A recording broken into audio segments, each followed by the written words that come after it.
What's up, student ministry volunteers? This is Pastor Luke here. First and foremost, I miss you guys. I miss leading students with you guys. I miss doing ministry with you guys.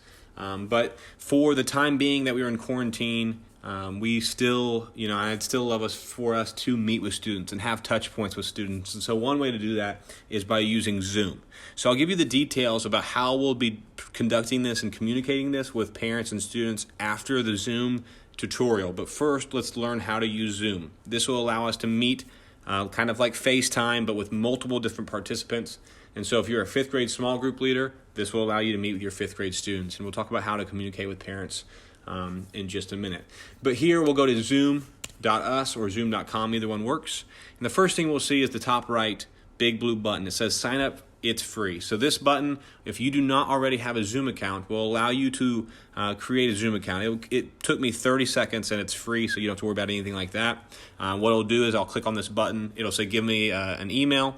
I used my email and then it sent me an email. I click on that link and then I just put my name in. Done. Right there. But since I already have an account, I'll just go to sign in. Here's my email and password information, and I'll just go to sign in. Now, our options, top right, is host a meeting, join a meeting.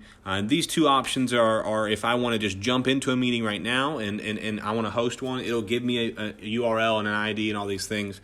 Or if I'm a co-leader or I'm a student, I can go to join a meeting. But what I like to do is as small group leaders, let's click on schedule a meeting.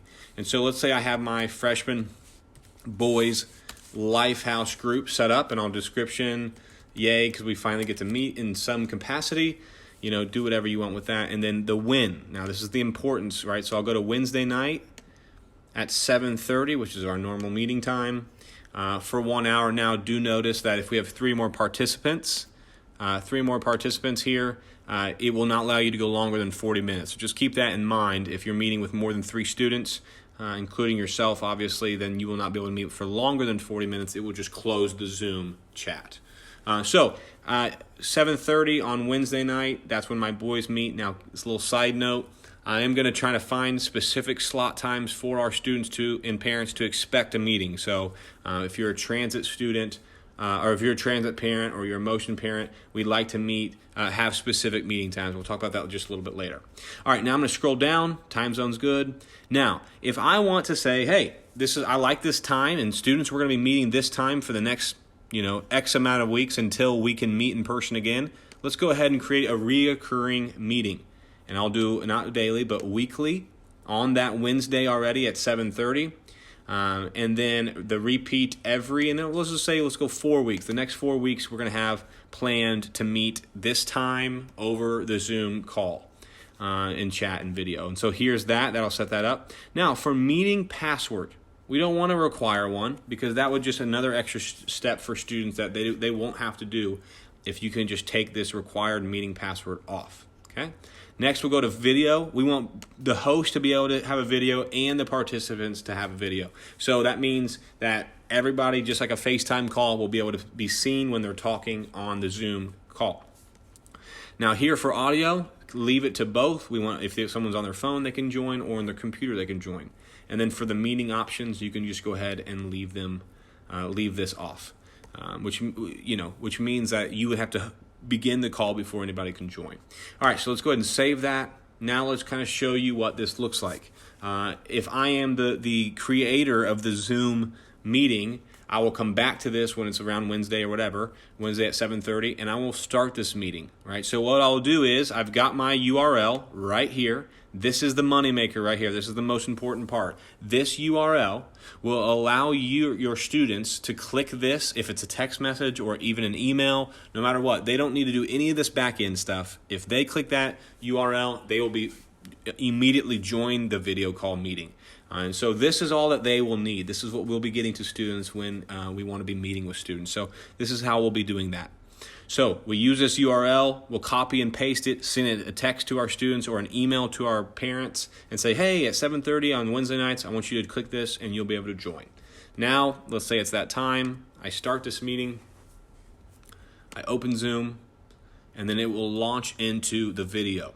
And so, unfortunately, you're going to get to see my ugly mug here. I'll join with my computer, and here I am. Now, let's walk through some of the components of a Zoom call. I can share a screen. So let's say I'm using scripture, or I have got some photos I would love to share. I can share my screen, which actually would begin sharing what I have available on my screen. I can go ahead and make it large and go here, but I can share whatever I have on my actual screen. Here I can record the call. I can also chat, say, what's up, everybody? Hey, how you doing? Or if we have prayer requests, I've seen that been used well on prayer requests. So pray for my mom, or whatever, and you can utilize it that way. And then that chat will go to them as they're on the screen. Here I can manage participants. This will tell us who is all on the call, and then lastly, I'll be able to invite students. So if there's nobody in, I can go invite. And then I'll say, oh yeah, I've got the person's email, and then I'll just I'll send an email. So watch, I can copy the URL right here. So if I press copy the URL, the invitation URL has been copied. Then I can go right in here, populate an email, and so just like that, that's how you do that. With that being said, there's the tutorial.